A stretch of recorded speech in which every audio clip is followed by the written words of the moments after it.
Hello everyone. कैसे आप सब? ठीक है आप सब? कैसी चल रही है आपकी preparation? I hope you are doing very well and you are utilising my resource on this channel. आज हम यहाँ पे स्टार्ट करेंगे new multiple choice questions with related to old age. Start करने से पहले अगर आप इस चैनल पे नए हैं तो प्लीज़ इस चैनल को सब्सक्राइब करना एंड वीडियो को लाइक एंड शेयर करना। तो स्टार्ट करेंगे question number first. Biological factors of ageing includes option A molecular change, option B cellular change, option C A and B, option D none of them. अगर हम इस question को यहाँ पर देखेंगे, biological factors of ageing includes, जो भी biological factors of ageing होते हैं वो टोटली यहाँ पर अगर हम देखेंगे वो होंगे molecular change and cellular change. That means इसका जो यहाँ पर राइट आंसर बनेगा वो बनेगा option C A and B. Biological factors of ageing includes molecular change and cellular change. Start करेंगे question number second. Ageing comes with money, option A problems, option B obstacles, option C challenges, option D conflicts. Ageing comes with, अगर हम यहाँ पर इस question को यहाँ देखेंगे, ageing को बहुत सारे स्टेजेस होते हैं, बहुत सारे एस्पेक्ट्स होते हैं। अगर हम एजिंग को यहाँ पर देखें, ageing comes with basically money challenges. इसका जो यहाँ पर राइट आंसर होगा वो होगा option C challenges. It is not coming with problems. Sometimes it is coming with problems, but mostly aging comes with challenges. Don't confuse with this. So it is not coming with obstacles, it is not coming with conflicts. इसका जो यहाँ पर right answer होगा वो होगा option C challenges. Question number 3। Society are the parallel force of, अगर हम यहाँ पर इस क्वेश्चन को यहाँ पर देखेंगे एंड ऑप्शंस देखेंगे, option A industrialisation, option B modernisation, option C socialisation, option D A and B. Society are the parallel force of, इसमें बेसिकली दो तरीके के फोर्स होते हैं या डिफरेंट तरीके के फोर्सेस होते हैं। अगर हम यहाँ इस क्वेश्चन में देखेंगे तो यहाँ पर इसमें जो ऑप्शंस दिए गए हैं इनमें two forces that are mainly determining here. So that means इसका जो यहाँ पर राइट आंसर बनेगा वो बनेगा option A and B. That means option A industrialisation is the parallel force of society and modernization is the parallel force of society. These are two forces here, that is parallel forces of society, industrialization and modernization. Socialization is not parallel force of society. Socialization is force with related to individuals, not society. Question number 4.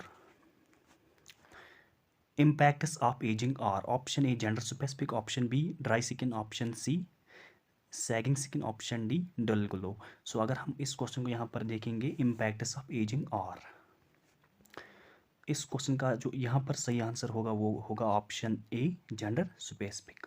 Impacts of ageing और mostly with related to gender specific, not dry skin, not sagging skin, not dull glow. That means इसका जो यहाँ पर right answer बन गए वो बन गया option A gender specific. Question number 5। Dr. Robert Butler created the term ageism in option A 1960, option B 1968, option C 1974, option D 1989। इस क्वेश्चन का जो राइट आंसर है वो आपको कमेंट बॉक्स में देना है। जो रॉबर्ट बटलर था इसने ये जो टर्म एजिज्म किस ईयर में क्रिएट किया है या इंट्रोड्यूस किया है। तो स्टार्ट करेंगे question number 6। The signs of aging include which of the following? Option A loss of hair pigment, option B dryness and wrinkling of skin, option C forgetfulness, option D all of the above। अगर हम इस question को यहाँ पर देखेंगे, जो भी signs with related to ageing होते हैं वो कौन से इस ऑप्शन में यहाँ पर बनेंगे। तो इस क्वेश्चन का अगर हम राइट आंसर की बात करेंगे यहाँ पर वो बनेंगे option D all of the above. These are all the signs of ageing, that is loss of hair pigment, dryness and wrinkling of skin and forgetfulness is also main sign of aging। that is इसका जो right answer यहाँ पर बन गया वो बन गया option D all of the above। these are all the signs of aging, loss of hair pigment, dryness and wrinkling of skin, option C forgetfulness। question number 7। the study of aging is called option A gerontology, option B histology, option C physiology, option D anthropology. इस question का जो यहाँ पर right answer होगा वो आपको comment box में देना है। The study of ageing is called, which field of study of ageing is called. Question number 8, which of the following does not occur with increasing age? Option A reduction in lean body mass, option B a reduction in bone density, option C an increased appetite, option D impaired immune system। अगर हम इस question को यहाँ पर देखेंगे, इसका जो right answer वो बनेगा option C an increased appetite।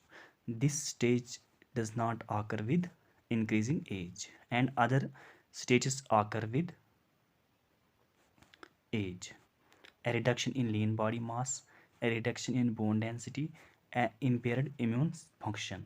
These three stages that is occurring with increasing age and an increased appetite is not the stage which occurred with increasing age. So इस question का अगर हम right answer यहाँ पर देखें वो बनेगा option C, this stage is not occurring with increasing age. Other options here that is occurring with increasing age. Question number 9, this characterizes aging. Option A increase in the consumption of oxygen, option B increased anabolism, option C increased metabolic activity, option D a decrease in the metabolic activity। अगर हम इस question को यहाँ पर देखेंगे, यहाँ पर question में पूछा गया है दिस कैरेक्टराइजेस एजिंग, ये दिए गए ऑप्शंस में कौन सा कैरेक्टराइजेस एजिंग के साथ रिलेटेड है। तो अगर हम इस क्वेश्चन को यहाँ पर देखेंगे, इसका जो राइट आंसर यहाँ पर बनेगा वो बनेगा option D, A decrease in the metabolic activity.